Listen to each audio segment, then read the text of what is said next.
When you travel with us to Israel, you bring along 50 plus years of expertise, an epic story begun by my father, Adi Gelber. His adventurous spirit is alive in every moment of the experience, and the local relationships he nurtured have endured through the decades to give you incomparable access to the wonder that is Israel. From a behind-the-scenes tour of the famous Bahas architecture in Tel Aviv to following in the footsteps of Jesus in Jerusalem, from an emotional climax at the Western Wall to a relaxing swim in the Dead Sea. If you think Israel is stuck in biblical history, we'll show you a vibrant, thriving, and dynamic culture with an ultra-modern vibe, an Israeli Silicon Valley filled with successful startups in science, space, security, and medicine. You'll also walk through the ruins in Caesarea, gaze at the Lake of Galilee, marvel at King Herod's Masada, ascend the Mount of Olives, wander through Nazareth and Bethlehem, and feel the centuries flow by, breathing in the fragrances that fill the air. Our custom trips are drawn from a menu of enticing experiences with something interesting for everyone.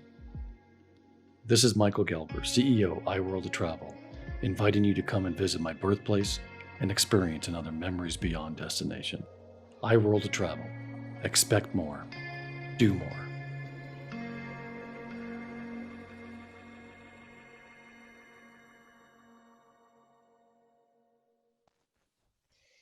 Good morning to you all. Welcome to our third day of IWorld of Travel webinar. We had two wonderful webinars the last 2 days to the Holy Land and Israel with the Jewish heritage part of it.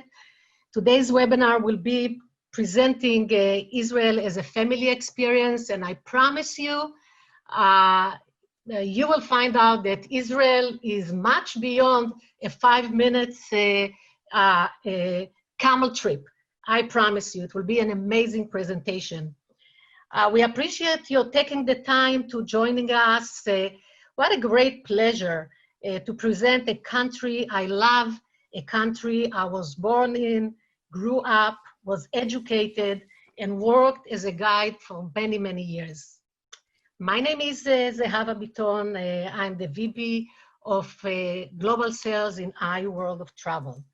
Just to give you a few housekeeping points, just to remind you that you are welcome to ask any questions. Please write the questions in the Q&A box. We will answer the questions throughout the webinar, and of course, some other questions in the end of the webinar. Our guest speakers today is Rainer Jens, the founder of FDA Family Travel Association, Anat Ben Yosef, the director for the West Coast office with the Ministry of Tourism, Amir Orly, who has been with us in the last 3 days, one of our top guides in Israel, who will present the destination with with the family part of it today. It is a great pleasure to introduce to you Rainer Jens. He's the founder of Family Travel Association. We are very, as I've mentioned many times, family is a fundamental travel with us, very popular with us. So thank you for your cooperation, Rainer, and please, you can go ahead. Yeah, Zehava, thank you very much for inviting me.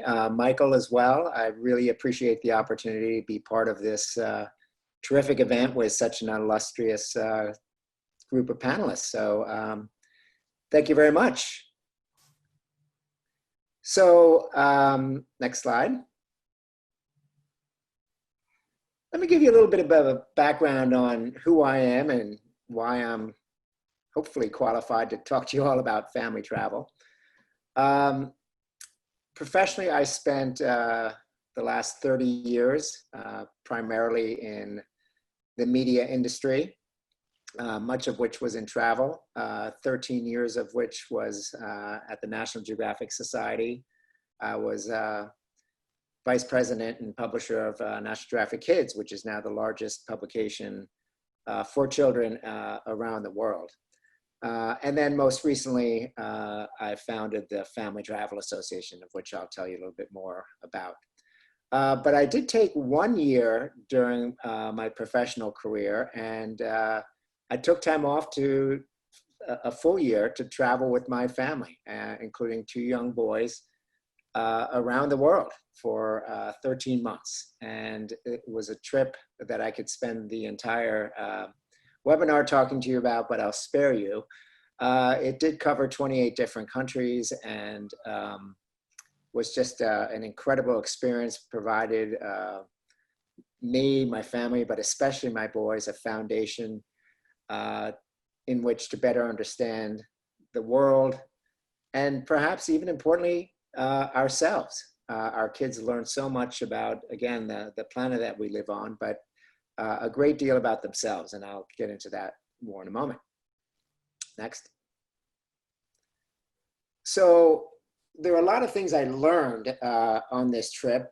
A couple of them I'd like to share with you, because this presentation in the context of this webinar is really to provide you with a foundation of how family travel is a little bit different. Obviously, you're dealing with children of different ages, so family travel can mean any family units with young preschoolers to college graduates and beyond. So, but if there's one thing that we learned, and I think we all have during our travels, is that learning happens between the poles, not just between the years. And I think that's especially important, because when people asked, you know, wow, you're traveling with your kids, what are you doing about their education?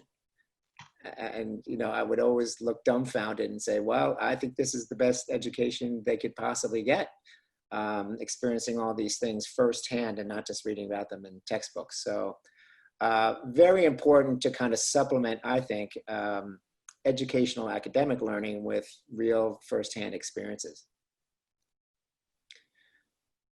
So when you think and talk to your clients about family travel, it's really important to center and focus on the kids.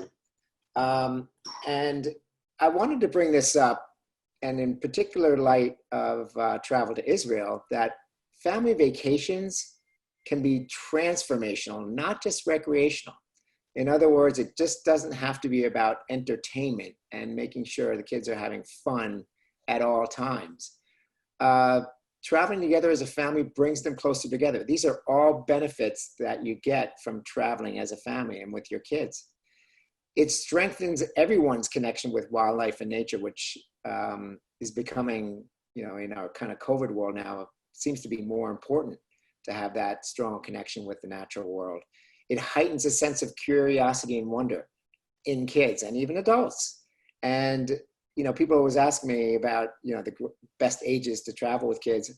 I would say any age, but between the ages of 7 and 14, I think is when they are most curious about the world and receptive and engaged in all these different possibilities that they have when it comes to traveling. Needless to say, depending on where you go, but even here in the US, you can get exposed to new cultures and different perspectives. And that's important. You learn new life skills when you travel. You may not be aware of it, but you do. And as I said earlier, you are enhancing a child's education, not diminishing it by being away from the academic world. And this one I think is important. It promotes self-discovery among kids. So as I always like to say, that when you travel with your children, they are not just exploring externally, meaning, you know, the things around them and the different things that they're experiencing, but they are also exploring internally themselves, what interests them, meeting new friends. Friendship is the next point, whether it's other families or other kids that they meet. All this is, you know, important benefits that just come naturally when it comes to traveling with kids. It's safe. Most destinations are safe. And above all, they're fun. So don't underestimate destinations that don't have water slides or amusement parks, that they won't be fun for the kids. Far from it. So a little about family travel, and again, not just to Israel, but to other parts of the world and domestically. Why is this an important market? Why is it important to engage with this demographic? Well, they represent, in fact, I saw some research, and this is all, of course, pre-COVID, that 1 in every 3 trips taken among Americans for domestic leisure, for leisure travel is with a child 17 or younger. That's 30% roughly of the entire travel industry business. It's huge. It represents billions of dollars, and it's one of the fastest growing, 26% faster than the travel industry as a whole. And I always found this very interesting, whether it's Travel Weekly. In fact, they do an annual survey. They ask agents and advisors like yourselves, what areas do you specialize in? And besides cruising, which is kind of its own categories as far as I'm concerned, family travel represents 40%, or 40% of agents say that they specialize in this category. That's double luxury, almost 4 times greater than destination weddings and honeymoons, and adventure travel. So this is a big opportunistic market, particularly as we head into post-COVID-19 territory. Just to give you some ideas, the growth over the last several years was spurred on in part from grandparents traveling more with their grandchildren. They are now more and more transferring not inheritance money, but experiences to their grandchildren. They want to, while they're alive and able, to experience things with their grandkids. The cruise industry, again, pre-COVID, but I think you'll see this post-COVID as well, went from 13% in 2002 to 32% of families being on board in that period of time. That's an incredible increase. Club Med, a supplier that when I was younger never would have thought would have been family friendly or appropriate, now it represents 75% of their business. And Mikado Safaris, 32% of their business now comes from family. So this again is a market that is waiting to be more informed, more inspired, and increase bookings. So what did I do when I got back from this trip that I took with my family? I realized I wanted to create a broader awareness, both within the industry, but outside the industry to consumers, that there's a lot more that parents can do with their kids than go to Disney, go on a cruise ship, or stay at an all-inclusive. Those are all wonderful activities. Don't get me wrong.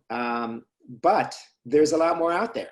And a lot of companies that do serve the family market, but they may not put it front and center of their marketing efforts. And we want to make sure that families do become more informed and aware of the options that they have.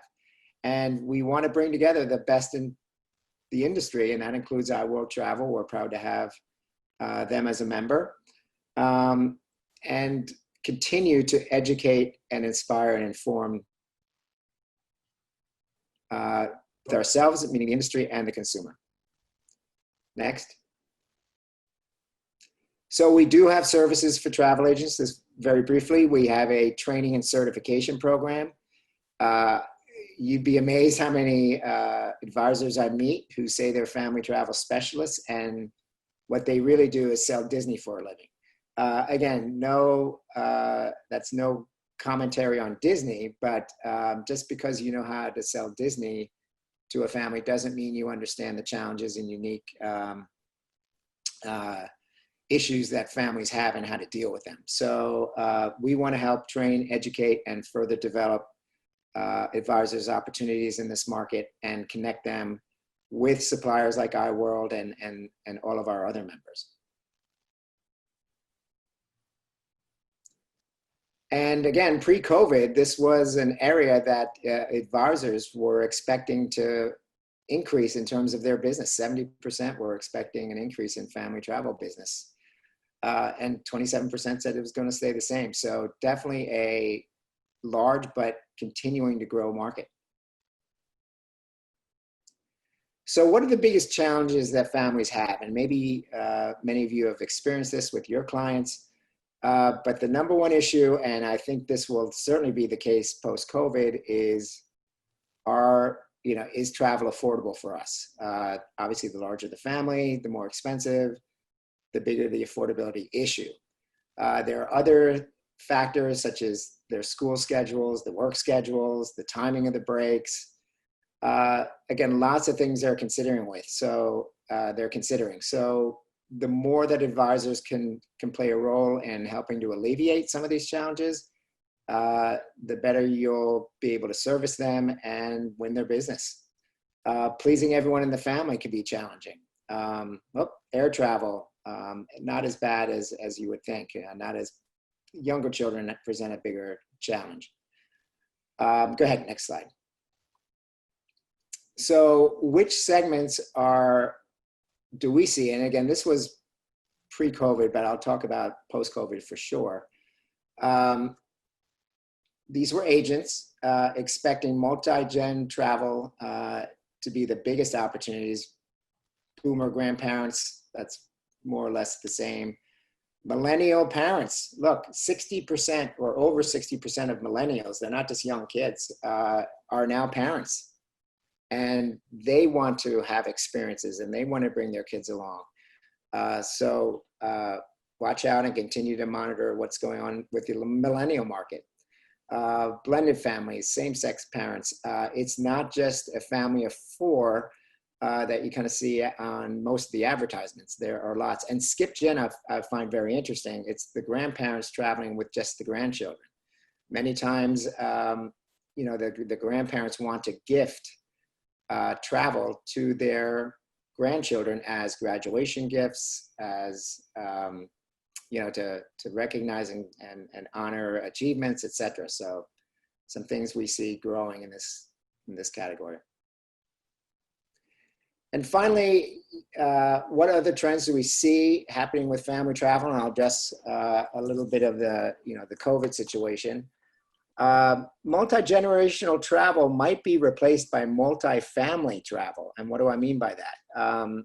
Certainly there'll be grandparents who are still very willing and able to travel, but given their vulnerability and susceptibility, there might be some more hesitation than usual to get out on the road with a multi-gen group, particularly with elderly grandparents.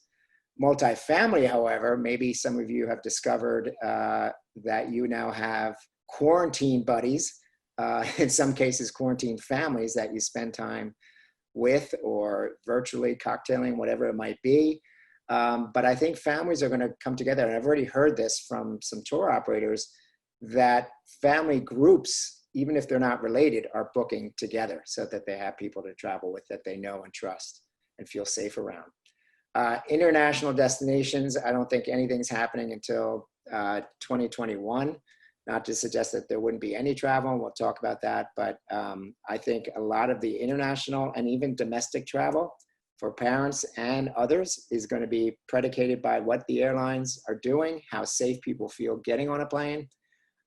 Certainly, of course, when it comes to the US, you have to get on a plane to get over to Israel and other parts of the world. So I think in large part that'll be dictated by the airlines. Special occasions. I was mentioning this today to someone, that we participated in a bat mitzvah through Zoom. And how strange is that? Well, when the ceremony is over on Zoom or through news sources of engagement, maybe a special occasion trip to places like Israel or others would be considered. Maybe not right away, but when everyone feels safe. And finally, nature-based adventure travel is certainly going to be the immediate and mostly domestic kind of immediate beneficiaries of family travel, but I think other segments as well. Nature and adventure and being less in crowded cities is going to be, at least for the short term, the probable go-to. So thank you very much. I think I stayed within my allotted time.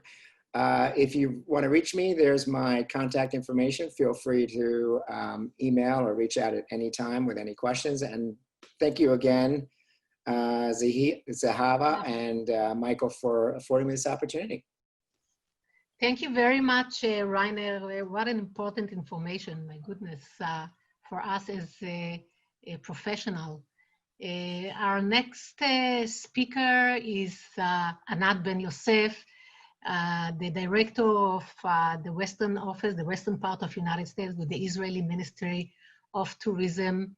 Anat, it is so great to cooperate with you. Thank you for the 6 years you have served to promote and sell the destination. Please.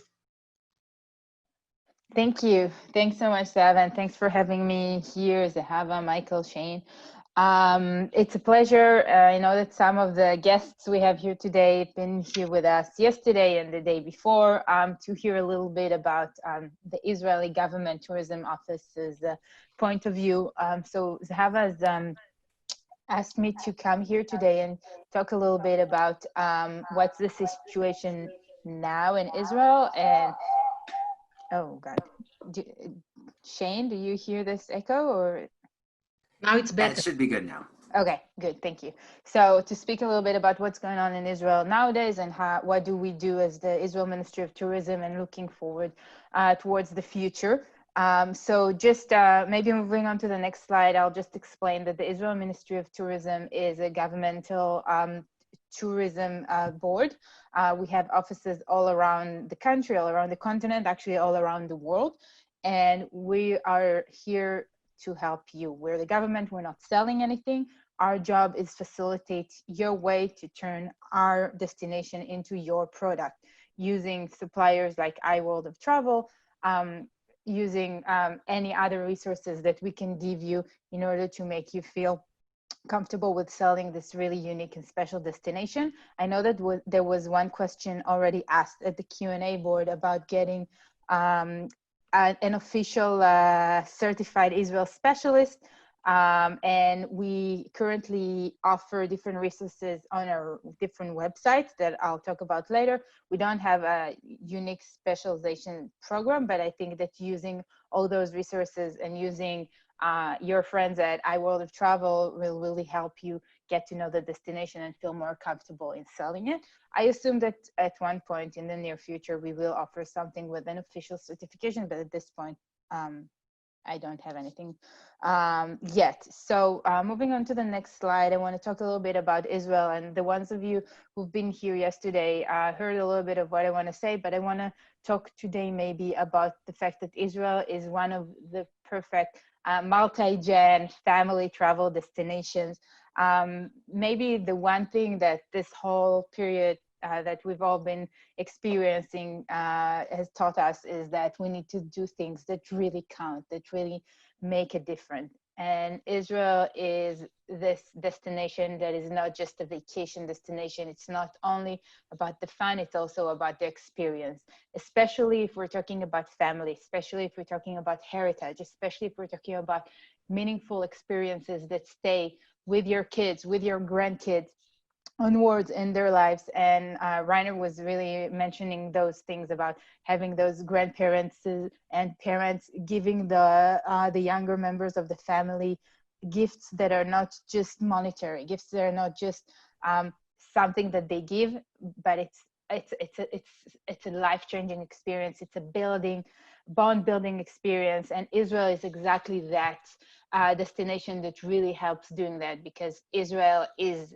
the Holy Land. Israel is the land of the Bible. Israel is the land of the Jewish heritage, but Israel is also the history of the entire Western civilization. And it's something that is in everyone's bucket list.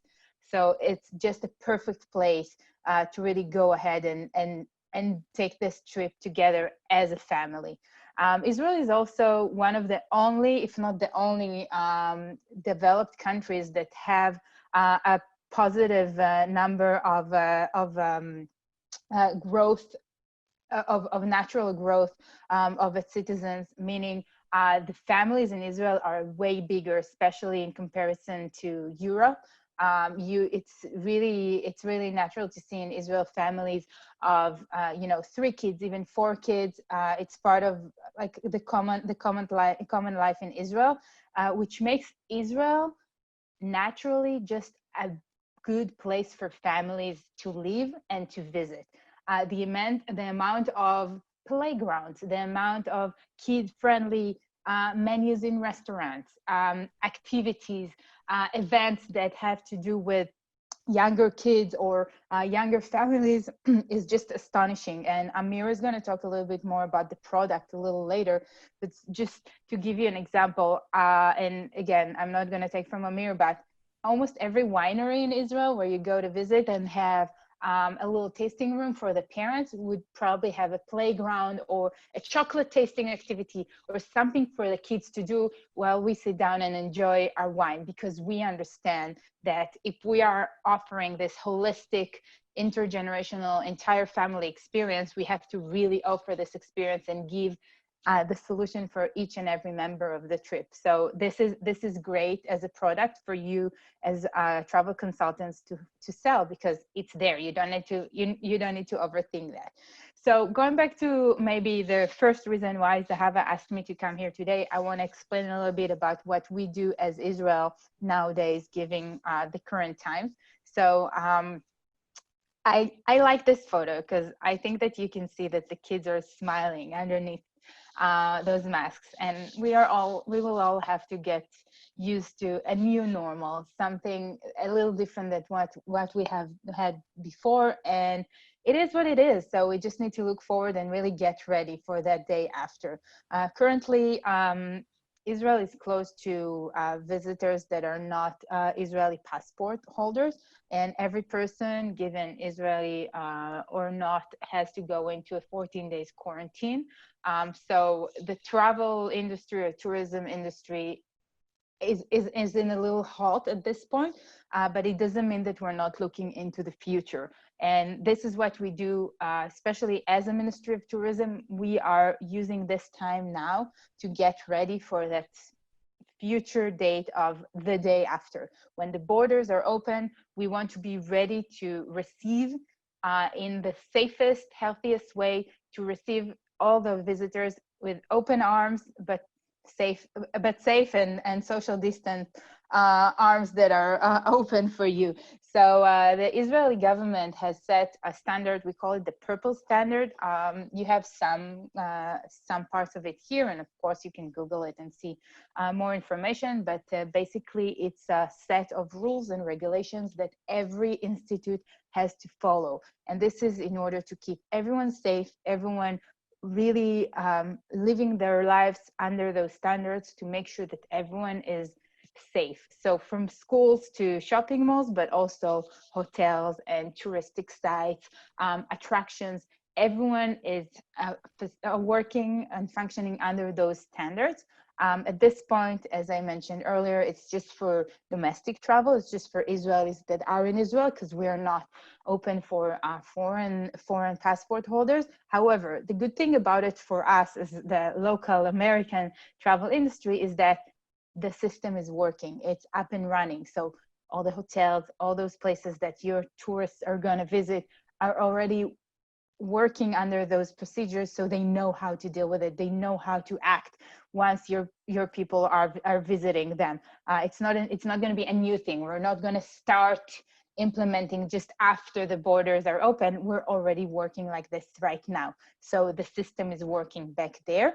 And in the next slide, you can see that a lot of airlift is always and still operating into Israel. So that part of the part of the trip is also already working. Of course, pre-COVID, before COVID, we've had tens and hundreds of flights to Israel from all over the place, either non-stops with all the legacy carriers of North America. Of course, El Al, the Israeli carrier, had dozens and dozens of connections via Europe. I know that IWorld is also offering some trips that are somehow multi-destinations, so that's also a good way to do that.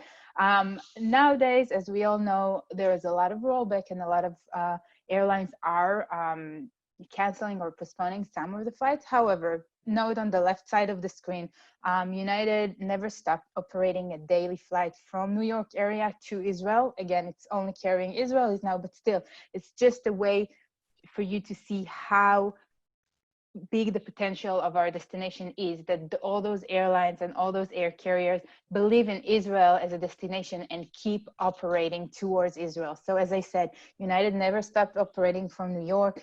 This week they are returning the San Francisco flight. Next month they're going to start again with the DC flight. And an amazing news that we got just this week is that they're going to open an ORD Tel Aviv flight from Chicago O'Hare to Tel Aviv this September. So this is amazing news for us and amazing news for the Midwest. As a nonstop, Air Canada is operating. They stopped a little bit and now they're back. El Al is operating. They're now reorganizing a little bit, but they are operating sporadic flights into Israel. Delta's returned their nonstop from New York area, and more and more and more, and of course the European ones. It just shows you that there's so much potential with this destination. And also, again, reminding you, the system is working, the chain is there. There are flights, there are hotels, everything is ready to go once those doors are open. And speaking of hotels, maybe in the next slide, I'll show you just a couple of examples how all the Israeli hotel chains are taking this very seriously, sanitizing and taking all those rules and regulations and putting them in place. Look on the top right side, how the new check-in counter looks. On the bottom right side, you see just an example of one of the chains. Every guest gets this little kit of sanitizer and sanitizing kits and masks, and it's all branded. And we really took this challenge into a branding opportunity for us to really have the guests understand that they're part of a big family, that we are all working together to keep everyone safe, because this pandemic is definitely something that concerns all of us. Something amazing that I did want to share, and I know that I didn't get a lot of time to speak, but I did want to share this really, this slide is really astonishing for me. What you see there is the Western Wall, you see the Holy Sepulchre, you see all those religious sites. No matter what is your faith, this is astonishing to me to see. First of all, the fact that those sites were closed for a little while once Israel was in reorganization, kind of a lockdown earlier this year, just for a few weeks. I've asked around, and maybe Amir can correct me if I'm wrong, but I don't remember in modern time any time when the Holy Sepulchre and the Western Wall were closed for visitors, especially not because of health reasons. So this is really amazing to see how everyone is working together to keep everything working under this new normal, quote unquote. And I mean, it just speaks for itself how people in the Western Wall, people in the Holy Sepulchre and so forth are wearing masks and sanitizing all those sites. But it's good to see, and it's good to understand that everyone's working together in order to make it happen and to make it a safe place for all of us. So next slide from us, from the Ministry of Tourism. What have we done throughout this time? Because again, the gates are closed. We're definitely working a lot with our partners, such as IWorld and others, to help educate and talk and get more acquainted with our destination. Our messaging is definitely stay home and keep dreaming. Dream now, but travel later. And this is good for all of us in the travel industry, especially for you, the travel consultants. You know, especially with group tours, it takes time. It's not from, one day to another. So let's use this time to really start and plan ahead. It's not going to be tomorrow, maybe, and definitely not tomorrow, but maybe next month or 2 or 3. But let's start making it happen. Let's start working on those groups. And I see in the chat that some consultants are already asking, which is great, because this is a good time to put that foot in the door. If it's any kind of clergy, congregation leader, rabbi, pastor, head of any organization. In normal times, sometimes they don't have time for us. They don't have time to take that meeting. Let's use this time when they're home or in their office and available for a Zoom meeting, for a phone call. This is a great time to start the process, get that ball rolling, and plan to travel a little later, but you can feel safe and you know that Israel is in everyone's bucket list. Let's tap on that. So please follow us on our social media. You see here our Facebook page. Maybe Shen, if you can just roll back. So our Facebook page and our Instagram page, our hashtag is inspired by Israel. And this is the messaging that we are sharing with everyone. And please feel free to use those materials that we share. They're very inspiring. They're very interesting, and they're not branded. So you can really use it for your own marketing material, and feel free. And then next slide is our different websites, and you're going to get the recording of this, so you can go ahead and copy it later. But our Israel travel website is our general website with a lot of information and content. Holy Land Pilgrimage site is more towards the Christian community, so it has more of a Christian point of view, itineraries, and so forth. Again, our Instagram channels and our Flickr account, just free to use. Photos, information, photos, videos are on our YouTube channel. Use it for your marketing materials. It's a great way to really create something special and memorable and clickable and thumb stopper, how they call it. When people are rolling their feeds with their thumb, something that will make them stop and say, oh, wow, this is beautiful. I want to go there. I want to reach out to my travel consultant and make it happen. So whatever we can do for you, we're here. We're all over the country. We're all over the world. You have your friends, our friends at IWorld. Please reach out. Whatever we can do to help, that's our job. So thank you so much for your time. And again, thanks for having me. I'm here for any questions, and you can go ahead. I mean, I'm looking forward to see Amir's presentation as well. I love hearing him. So thanks. Thank you so much, Anat. What a valuable information. Thank you so much. So Amir Orly has been with us for the entire week. He's one of our guides in Israel. He has led many of your clients, actually, who ever booked with us in Israel, has a lot of academic credentials. I'm really looking forward for your presentation, Amir. Thank you so much. Thank you. Please. Hi, everyone. Good morning for you. Good evening for me. Can you hear me? I can't hear myself. Yes. Okay. So as I was introduced, my name is Amir Orly. I'm born and raised in Israel, 4th generation, actually. And I've been doing this for now 40 years already, so it gives away my age in a way.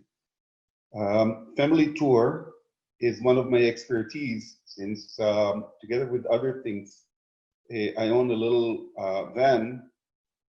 When I took for already more than 20 years, I took families all around the country. So I'm glad that we have the opportunity to talk about family excursions and family trips to Israel. So first of all, and maybe I should start with this before we go on to the slides, the first thing that everyone is asking before booking a trip to Israel, if you've never been there, is it safe? Is it safe? And I've just noticed that of course, with the coronavirus, everybody's talking about different kind of safety, but Israel has this reputation of being a not safe place for the Israelis and travelers that come, and people are afraid to come. So I was kind of like, when I listened to the presentations, especially of Anat before, that the word safety did not come even once. And that I asked myself why, because this is the first thing that people really are interested to know about. And I said, because we take it so obvious that it's safe, where it doesn't even come to our mind to tell you that it is. But in spite of its reputation, Israel is really, really safe country. The streets are safe. I don't know if anybody have ever mentioned this before, but the word mugging does not exist in our language. And we just don't have a word for it because it doesn't happen. The streets are safe. If you come here, you will see children unescorted, the age of, I don't know what, 9, 10, walking to visit their friends, going to the library, traveling alone on buses, and nobody will even raise an eyebrow seeing this. And when I travel with Americans, the first thing that they ask is, how are their parents allowing them to do that? And I said, why? It's safe. So I want to take this over. I would like to answer this question before it even was brought up, because Israel is safe. And I'm telling it to you, not only as an Israeli, the one that lives here, but somebody who has left trip. I work exclusively with the American market for many years already. And never in my life, never in my career did I have an incident that required, that had unsafety involved in it. So let's start with our presentation now after I gave this. And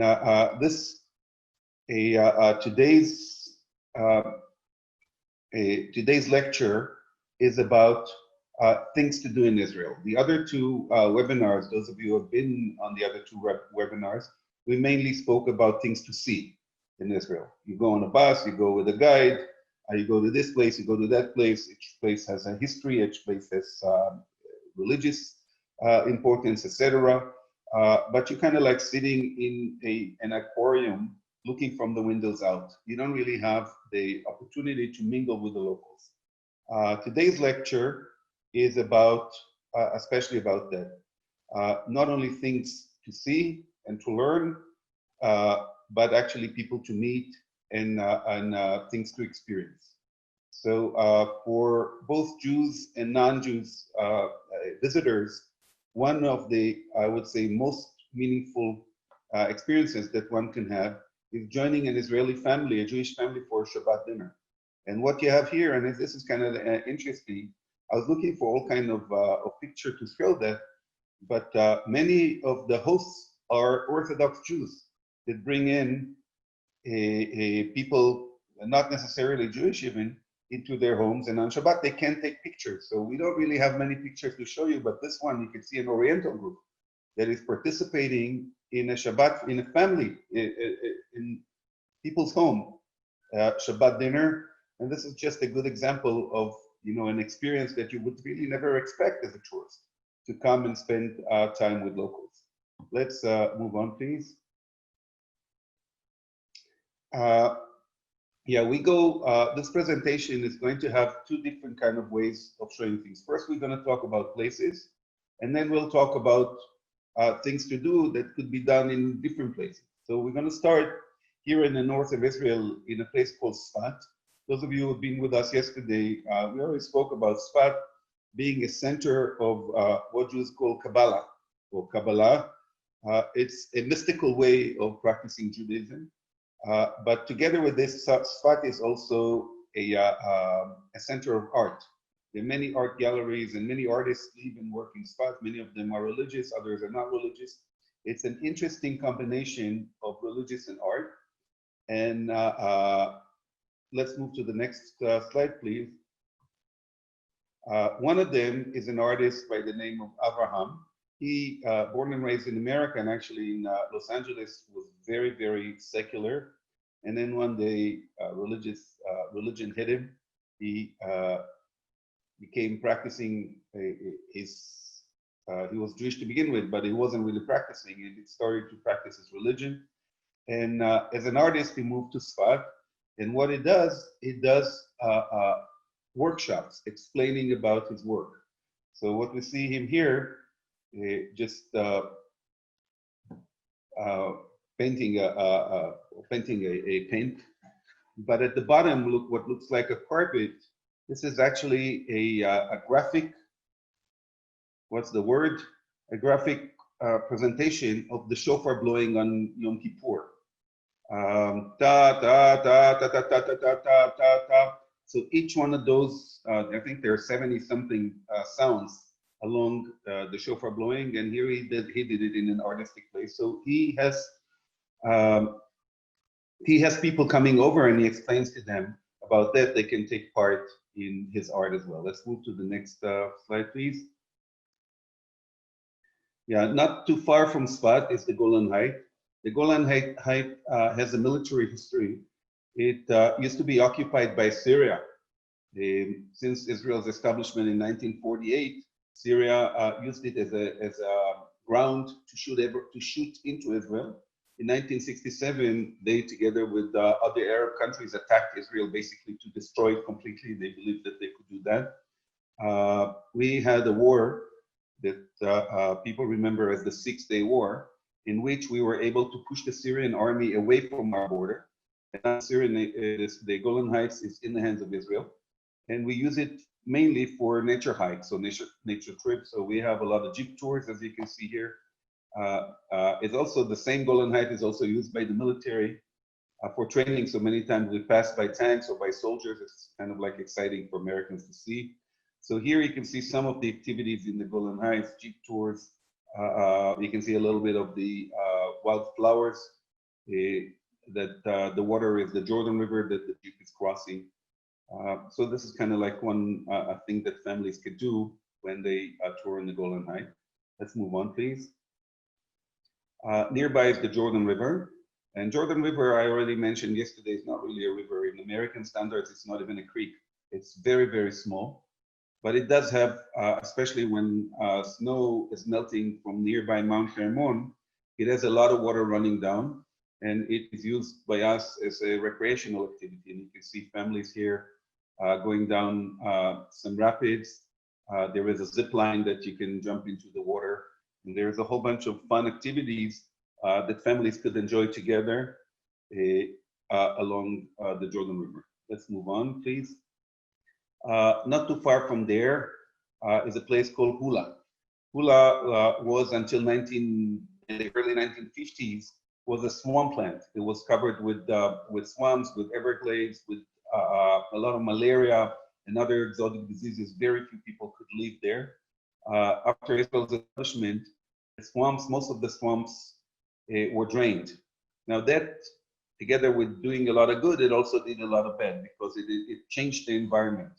The Hula was a stopping place for migrating birds from Europe and Asia, Northeast Asia, to Africa every autumn, and then another stopover before they went back to Europe and to Asia to nest in the spring.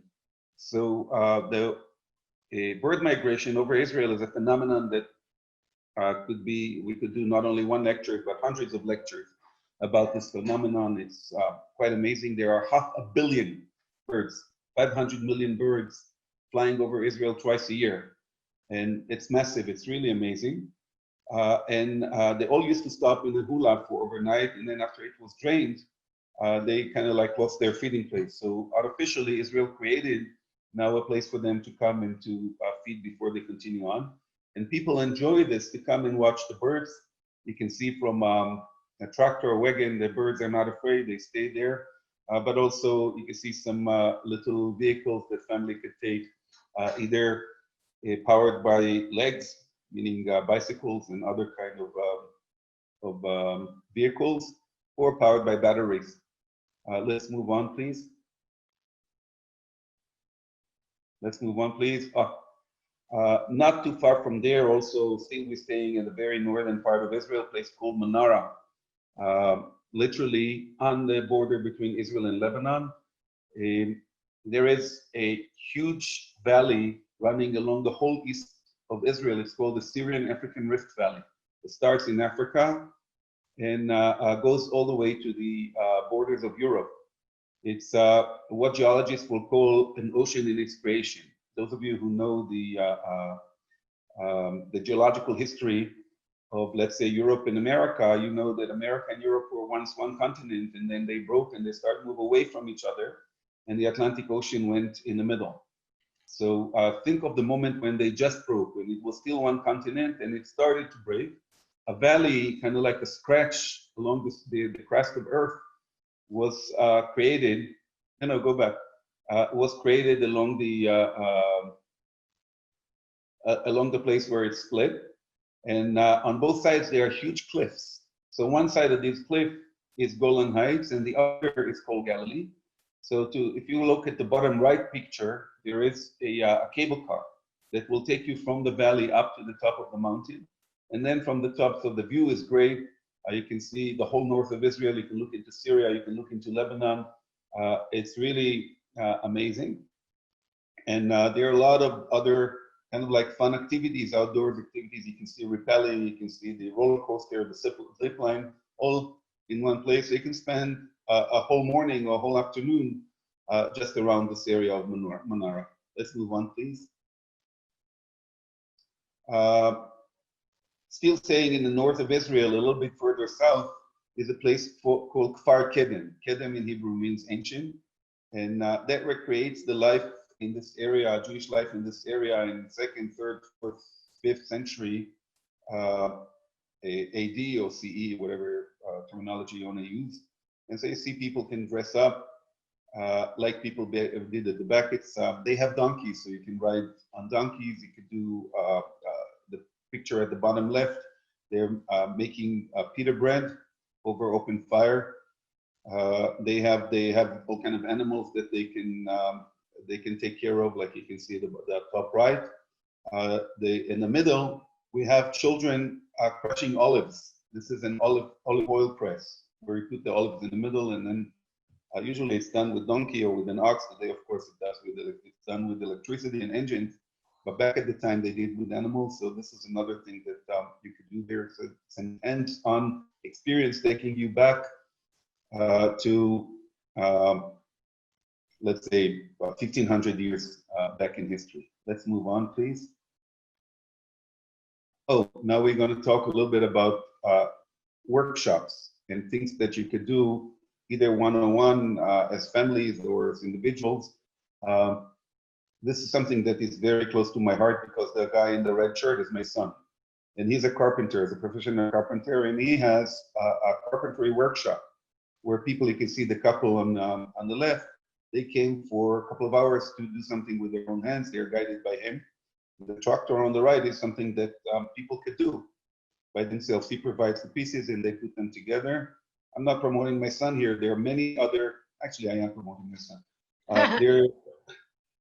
There are many other carpenter shops like this that will tech in people and will work with them. So let's move to the next slide. Yeah, and there was another couple that just came a couple of weeks ago, and I asked them to take a picture. This is what they did over 2-3 hours that they worked with him. So let's move on. Another idea is to do a photography tour. Many professionals will take you on a photography tour. Photographers will take you on a photography tour, and will teach your kid, yourself, or the whole family how to use your cameras, your phone cameras, and come up with better results. It's kind of like, it's nice. It's a nice activity, but also something that gives you skills for later on. Let's move on.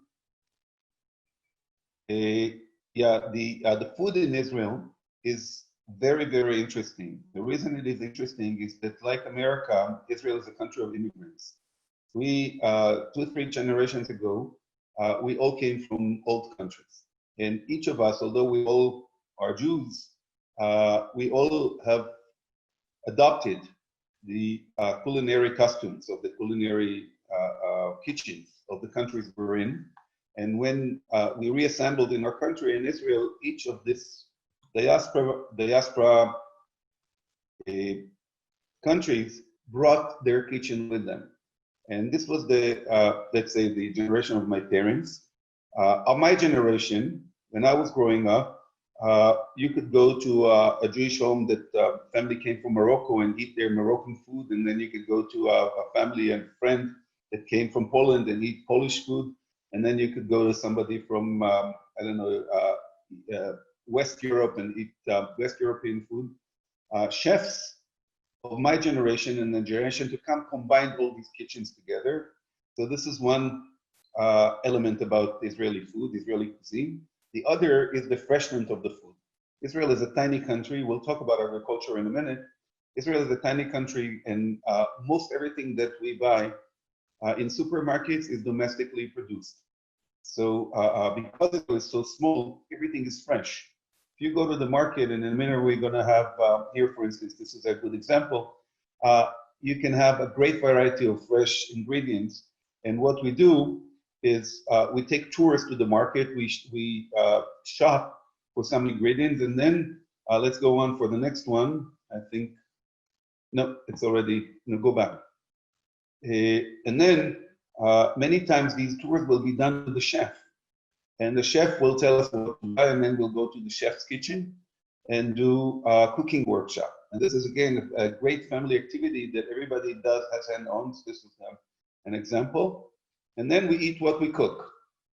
So this is another idea of family activity, market tours and cooking workshops. Let's move on.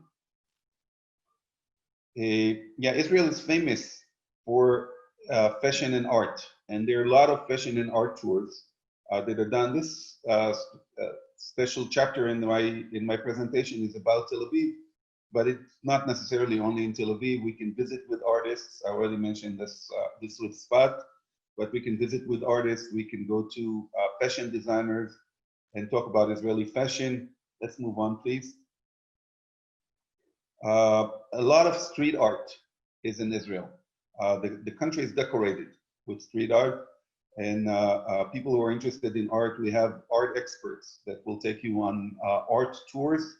Or let's move on to the next one, please. Graffiti tours. This kind of like not long ago, I used to think of graffiti as just being vandalism. But over time, we can see that there really some graffiti artists that there are some areas that is dedicated for them or allocated for them to present their work. And the interesting thing is that every time you can see new things. So this is, for instance, this is something that might interest Americans.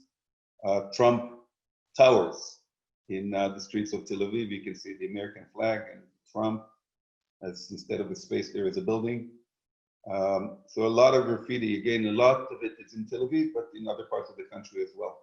So graffiti tour is definitely a thing to do. Let's move on. This is about a person. Just for whatever reason, I like this guy. He's very, very old now. I'm not sure that he still can do the tours himself. Maybe his son is now taking over.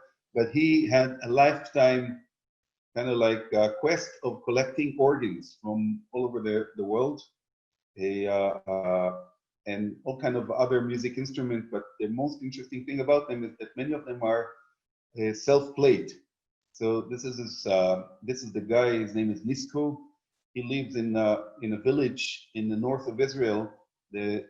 What's really special about that village that only artists could live in it. It's an art village. So again, you can walk around the village, but I chose him and look at his showroom, full with different kind of organs. Very, very interesting tour. And again, families would love spending an hour, 2 hours with him and just hear a little bit about his collection. Let's move on. Oh, that's one thing that Israel really takes pride of. When I was growing up, the main economy of Israel was based upon agriculture. The Israeli oranges, Jaffa oranges, were known all over the world. We exported a lot, but over the years we learned that agriculture would not really pay as much as technology. And the economy of the country changed, I would say, from the 1960s and 70s to the late 1900s and early 2000s to technology and high tech. There are few. Israel takes, I think, it's second in the world in the number of startups after America, but Israel, you know, is a fraction of what America is. It is so much in the culture of the country, in the economy of the country now, that there is a book called High Tech Nation or Startup Nation. Innovation and startup and technology is a big thing that we take pride of. If you hold a phone in your hand, if you have a computer, a big part of the software and the hardware, the navigation system that we all are using, Waze, for instance, is Israeli development. There are a lot of different kind of developments that started in Israel and became international. So there are centers all over the country where you can visit and they will talk to you about Israeli technology startup. Here we have, for instance, one of the places called Taglit Innovation Center. Let's move on to the next one. We have a couple of academic institutions that also have visitor center, the Technion in Haifa, Weizmann Institute near Tel Aviv, and the Paris Center for Peace in Jaffa. They all focusing on Israeli innovations and technology. Let's move on, please. I mentioned before agriculture. I want to go back to agriculture. I said that in the 1950s and 60s, it was the main, I would say, branch of which Israel, or the main export of Israel was agricultural products. Today, agriculture is also high tech. And we have areas that were used to be desert and nothing could be grown there. And now they became what you see here. So there is a special area in the south of Israel in the desert that became agriculture country. And they have what they call the salad trail. They take people on tours to different fields of different farmers. We pick the fruits or the vegetables ourselves. And then we go back and we can make our own food once again. So, this is one option. Another option is to visit the research and development agriculture centers. We have a whole bunch of them all over the country. Many of them have visitor centers. And you could go and you could see how they develop new species, how they develop new technologies, how do they save water with the dripping irrigation. This is a wonderful educational tour. The picture on the top left is exactly that. You see people walking through this one of the R&Ds, agriculture R&Ds in the south of Israel. And what is really most, I would say, amazing about that these are all in the desert, in places that we don't even have enough water. We invented different kind of irrigation systems, some of them are known to people as drip irrigation. And that enabled, now it's exported with a multi-billion-dollar export from Israel into a semi-desert country to improve their ability to grow their own food. So this is an amazing activity for families, and not only for families to go and to see and to learn, and to also have an hands-on experience. Let's move on, please. Now we move a little bit to, I would say, more challenging activities: hiking, rappelling, ATVs, different outdoor bicycles. Of course, all of these are available throughout the whole country. The picture at the bottom right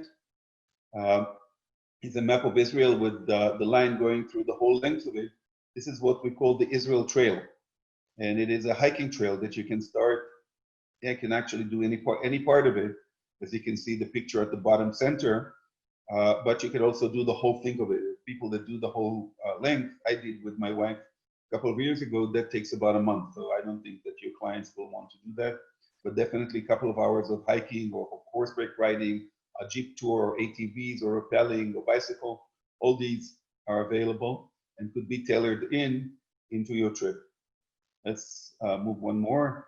And then we have segways, we have archers that you can see, but the two at the bottom are very interesting. There is an area in the south of Israel called Mitzpe Ramon. There is no light pollution. It's not near any kind of city or village or anything that you can, the light will disturb seeing the sky. And they have special stargazing activities. You can go out at night. Nearby there are some hotels. Some of them are really, really, really high end. Others are more basic. And you can go out at night and have an hour, 2 hour, 3 hour stargazing activity with an expert, of course, that will explain to you what is it that we see. Let's move on. Yeah, this is an area called Bet Guvrin or Maresha. And it's one of those historical places that we have many in Israel, but the one here is very unique. Let's move one more, because they allow tourists to do the archaeology digging, of course, led by experts, by archaeologists. So you go into areas where people used to live before and dig into the ground and find all kind of stuff. So it's called, the activity is called Dig for a Day. Every day you can come in the morning and participate in about 2-3 hour activity, digging some antiquities, sifting, and then you can't take anything of what you found because it has to go through study, but you can take a lot of what other people found before you. And that's, again, I think that you can see how people are smiling here. It's an amazing kind of like educational activity that is also fun. Let's move on. One of the things that people love to do is to plant a tree in Israel. Back in the 50s and the 60s, when we started to come back to reintroduce to our country, it was pretty much barren of trees. And one of the ways that, one of the things, the challenges that we took upon ourselves was to reforest the country. And there are many areas in Israel that are now all forested that were actually man-made planted forests. And people at the time used to donate money to do this, but also a lot of people wanted to come and do this themselves. So we have some planting centers. There is an organization called JNF, Jewish National Fund. They're the ones that do it. And you could go and just plant a tree yourself. It's kind of like living something of yourself in the country. Let's move on. Yeah, Masada, we spoke about, those of you who were with us yesterday. Masada is one of the national sites of heroism. There is an amazing story of Jewish resistance, of the Roman occupation of this country back around the beginning of Christian era. But one of the things to do, Masada is in the desert. It's very, very hot during the day. So during the day, especially if you come in the summer, the way to climb up is with a cable car. But people like to do this in the evening, at night or early morning to watch sunrise from the top of Masada. So you come at night, 4 o'clock in the morning, 5 o'clock in the morning, and hike up. It's about an hour hike. And coming up to the very top, and you can see the bottom left picture, how the sun is just rising over the Dead Sea. It's something that people will never forget. Let's move on. Yeah, Masada, I mentioned that is in the desert. And you can see some background pictures of the desert. And the people that I would say traditionally live in the desert, they call Bedouins. And they live in tents and they ride camels. Of course, today it's kind of like you see it more in museums than in real life. But in antiquities, and not even antiquities, not until not too long ago, this was the way people lived in the desert. As I said, they're called Bedouins, but if you go back into ancient history, into biblical history, the forefather of the Jewish nation, of the Hebrew nation, Abraham, he was a Bedouin. He started Judaism, but he lived in a tent and he had camels and he had sheep. So not too far from Jerusalem in the desert, we have a tourist entertainment center where they have camels, they have tents, you can do camel riding, you can, as you can see, have dinner in a tent, and it's or herd sheep and goats, and it's a fun entertainment again for families and for groups. Let's move on. It's called Genesis Land. Another type of tours that people could do is aerial tours. And you can see from a helicopter to an ultralight or what is it called? Skydiving. All these exist in Israel. And not everybody like to do this, but the people that like the aerial dimension like I do, it's a very interesting way of seeing Israel. Let's move on.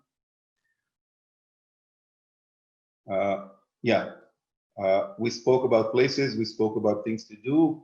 Now let's talk a little bit more about meet people. I mentioned before artists, but we also have musicians that will talk to us. There are workshops where they make instruments, musical instruments. We can go and visit them. We can go behind the scenes of theaters and talk to artists, to actors. They all, by the way, speak English, and they all have tours to explain how things work behind the scenes. So for music and for theater, this is a good example. Let's move on. And we end this presentation like we ended the last presentation in the southernmost point of Israel, Eilat. Eilat is located on the shore of the Red Sea. And the Red Sea is a tropical sea. You can see underwater here, the bottom left picture, the corals and the colorful fishes. The White Tower is an interesting facility. It puts people in an aquarium, not the fishes. You go through it in a tube down under the water, and there are windows like a submarine, and you can see wildlife around you. So here is an example, for instance, the bottom right is a picture from that observation. The top right is a glass bottom boat that you can actually go along the reefs and look down. There are also dolphins there that you can play with, or take a camel ride in Eilat. These are only a few of the activities that you could do there. But Eilat is also a vacation place. I mentioned it yesterday.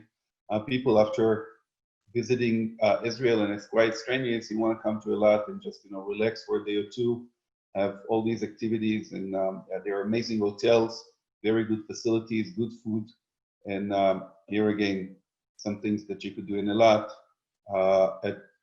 Usually I recommend to people to end their vacation there and not to start it, so they can take a little bit of break before they go back home. I think this is the last one, am I correct? Yeah. Yeah. So Wow. thank you very much for listening. I hope you enjoyed. And as everybody mentioned before me, when skies will reopen, I want your clients to be the first one back. I wish that your clients will be the first one. Wow. It was fascinating. Thank you so much, Amir. So much to do. It's unbelievable. And definitely such interesting and educational activities for families. It is amazing. If I may just add one more point. I think from what you saw in the presentation yesterday and today, is that Israel is a very varied country. We have a lot of different things. It's not only volcanic, it's not only agriculture, it's not only fun, it's not only Disney, but we have all of this. And they're all near each other. The whole country, the size of the country is nothing. And driving from one place to another sometimes take minutes, sometimes take not even an hour. So it's kind of like the whole country is like a big version of Disney, but in real life. Absolutely, I agree with you. I spoke earlier today when I gave the presentation of memories beyond. And a few of the activities that you show can be the beyond part of it. Absolutely. I mean, I had a booking where we had travelers who liked very much biking. We organized for them biking tour in Israel. And that was the moment when they said, wow, I would like to take this tour. And it was, believe me, it was a $30,000 tour. And that's what made it, once again, really unique, because we understood the mind of our clients. I see a few questions. Shane, can we go over the questions? Yeah, sure. Starting with from earlier, what is a Shabbat dinner? Oh, that's a good question. Thank you for asking. The concept of Shabbat for the Jewish people is a day of rest. It's what Sunday is for Christians, but Jews really take it much more seriously. It's not only the day of the weekend, it's a day of relaxation. It's for religious families, it's more kind of like going to synagogue, praying. For non-religious Jews like myself, for instance, this is just a family day where we all are together. And Shabbat is considered a holy day. And to make kind of like separation between a regular work day or working day and a Shabbat and a holy day is that we kind of like we invite the holiness into our environment in dinner that is on Friday night between at the end of Friday and the beginning of Shabbat.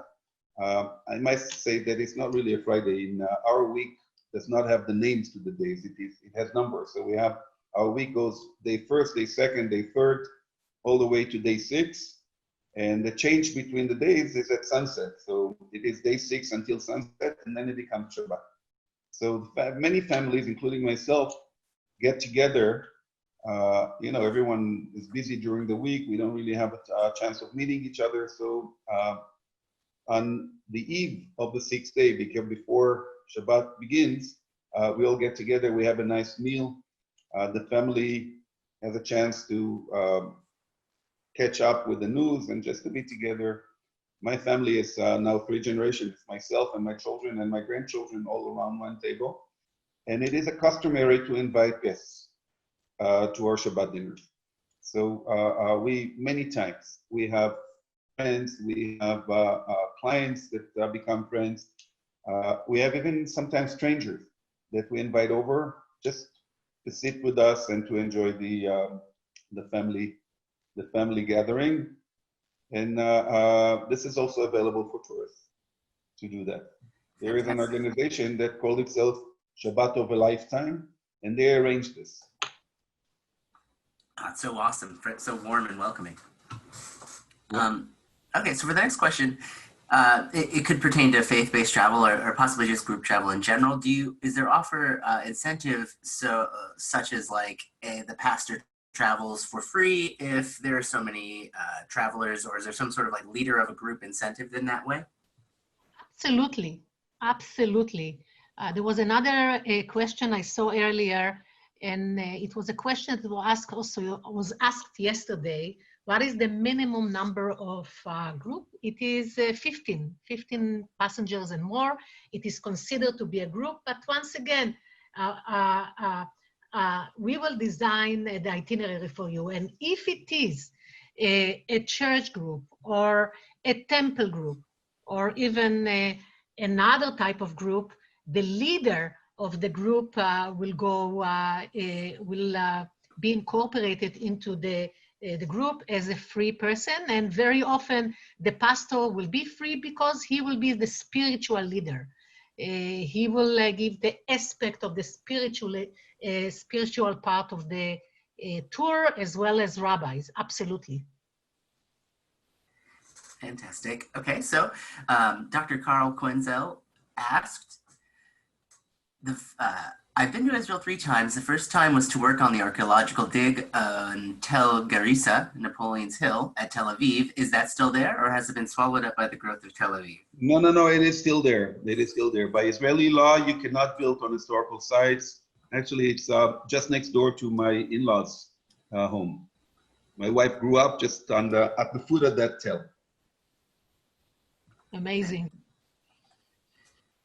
Do we have any other questions? Yeah, I believe the final question is, can we share these presentations with clients? You know, these presentations are in our website. You can, as I've mentioned earlier, we are a resource for you. And you can definitely, we will be working to see how you can really utilize it, and you will see it in our website. But if these videos will help you to sell a product, to contact us, absolutely use part of it even. So we have a selection of videos in our library, from destinational videos, copy of our webinars, and we'll have a lot of other webinars, educational webinars to sell FITs and groups and so on and so forth. So absolutely, it is to utilize, it is for you to utilize it. And here you can see, thank you, Shane, here you can see the selection of videos that you can use, not only to share it with your clients one-on-one, actually to post it in your to your social media, Facebook and so on and so forth. These are short videos. The voice is the voice of our CEO, Michael Gelberg, and it is done all in-house by the capable hands of our Shane, our director, the creative director. Fantastic, thank you so much. If there are any other questions, I feel like I see one coming in, but if there are any other questions, if you want to drop them here, we're wrapping up a little, or getting close to the end, feel free to drop them in the Q&A section. Okay. What about special needs or handicapped travelers? Can we include them, or how is the accessibility in Israel for a group? Amir, this question already came before. I'm glad that it is brought up. By law, Israel has to be accessible to handicaps. And there is no public place in Israel that is allowed not to have it. So most institutes, restaurants, hotels are accessible. They have to have by law rooms that are accessible to wheelchairs and roll-on showers, for instance. And many of the sites themselves have wheelchair activity. Israel is extremely cautious about taking care of the needy. So yes. Fantastic. And we So, have many, many tours where handicapped people come with an escort or without an escort and just join a regular tour. That happens all the time. fantastic. Okay, well, that seems to be about all the questions that came in. And I wanted to reiterate too that this webinar will, like all of our other webinars, will be posted on our videos library that we were just speaking of at iworldoftravel.com/videos. You can see our destination marketing videos there, our destination education videos, as well as our general advisor education, so such as selling FIT and groups specifically. And and this will be up there as well. And we will be getting a follow-up email too, just to have this specific video replay, and that'll be sent to you shortly. Shane, let me thank our presenters today, Rainer Jens and Anat Ben Yosef, and of course, Amir Orly, who has been with us in the last 3 days. Once again, Shane, I would like to thank you very much for making these 3 days possible with all your creativity. It was amazing. I want to thank to our travel advisors, partner, who have been with us in the last 3 days. It was a pleasure to have you with us. Thank you so much, and feel free to communicate and contact us at any time to the emails that you see, to the phone numbers, and we hope to hear from you. Stay safe, and we hope to start selling Israel very, very soon. Thank you very much. Just before you go, Zahava, am I still on? Yes. I would like to, as someone who participated on 3 webinars, I would like to give credit to Zahava. They really worked behind the scene for a long time for this to happen. So Thank you, since you Amir. thanked everyone, you forgot yourself, so I take upon myself the opportunity to thank you as well. Thank you so much, Amar. I appreciate it, Amir. Thank you all. Have a great day. Stay safe, and we will be in touch. Thank you. Thank you. Stay safe. Have a great one. Stay safe.